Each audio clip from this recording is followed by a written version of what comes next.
Seja bem-vindo ao portal. Eu sou o pastor Edson Jorge e no vídeo de hoje nós vamos responder a pergunta: o Evangelho no qual você crê passa nesse teste?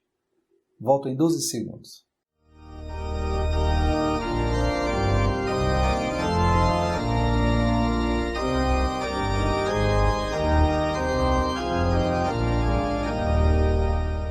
Antes de tudo, seria adequado sabermos a que a palavra evangelho significa, o que ela representa e qual é a sua origem. Esta palavra é derivada do grego, é o angelion, que era o termo usado no âmbito militar para descrever uma boa notícia, boas novas.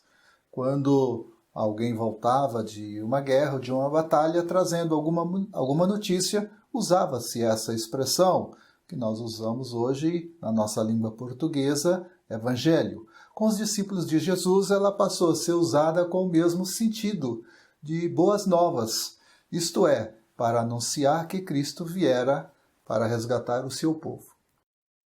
De acordo com um grande pregador brasileiro, se alguém se converteu nos últimos 20 anos, é bem provável que esta pessoa, este convertido, não conheça o verdadeiro evangelho, haja vista tantos outros evangelhos que são pregados por aí, a menos que este convertido tenha tido o privilégio de ser discipulado por um grupo cristão que anuncia o evangelho da verdade. Imaginemos uma situação hipotética. Um frequentador da minha igreja chega a mim dizendo que quer ser batizado. Eu pergunto a ele qual é a razão da sua decisão e ele me responde que quer ser batizado porque não quer ir para o inferno. Então eu digo a ele, primeiro, que ele deve pedir perdão dos seus pecados e receber Jesus Cristo em seu coração. Feito isso, digo ao pretendente que podemos marcar o seu batismo para um próximo culto, preferivelmente um culto domingo à noite com um grande culto festivo. Certo? Errado. É exatamente aí que está o grande problema. O imaginário candidato ficará muito contente e agradecido por ser batizado de pronto. Entretanto, é bem provável que ele desconheça os dois pilares fundamentais do Evangelho, isto é, a razão da morte e a ressurreição de Cristo.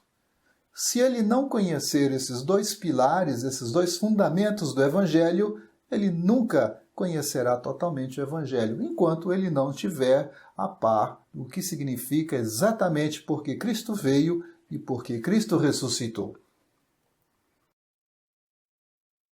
Se o Evangelho que alguém proclama não contém esses dois fundamentos, a morte de Jesus e a sua ressurreição, é bem provável que esse não é o Evangelho verdadeiro, não é o Evangelho da Bíblia. O apóstolo Paulo faz um sumário de 6 características do Evangelho em seu texto escrito aos cristãos na igreja de Corinto, dizendo: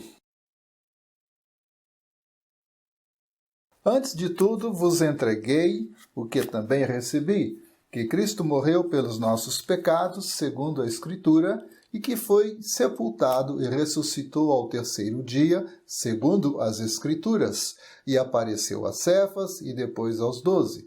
Depois foi visto por mais de 500 irmãos, de uma só vez, dos quais a maioria sobrevive até agora, porém alguns já dormem.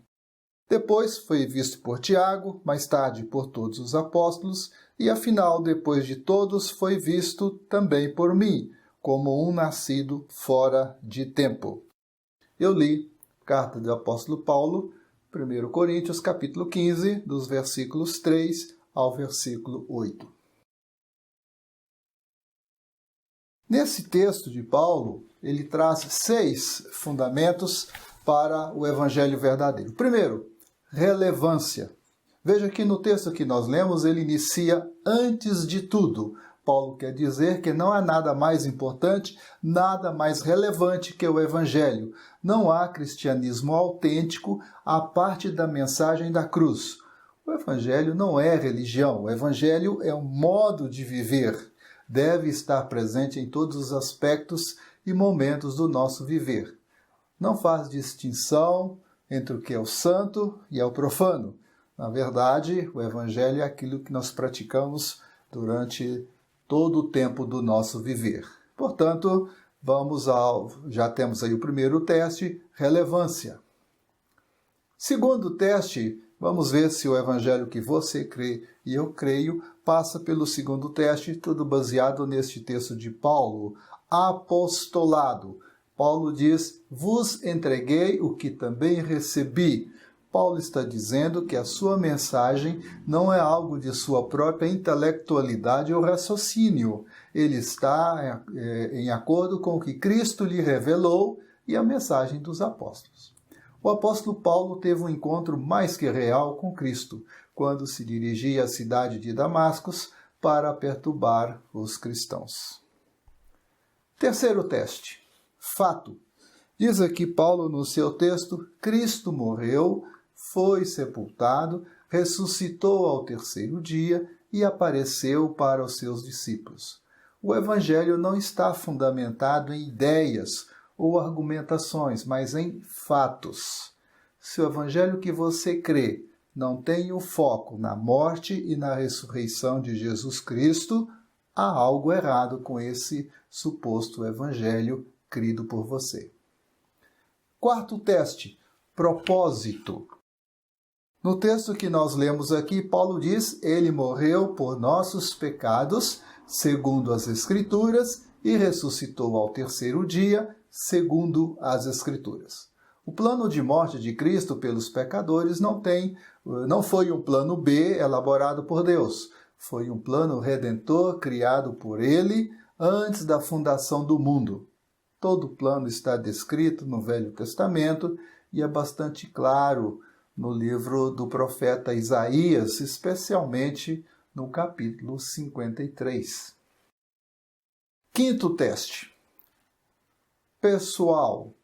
Cristo morreu pelos nossos pecados. Então veja bem que Paulo agora está dizendo aqui que o Evangelho tem um relacionamento pessoal. Cristo morreu por meus pecados, por seus pecados.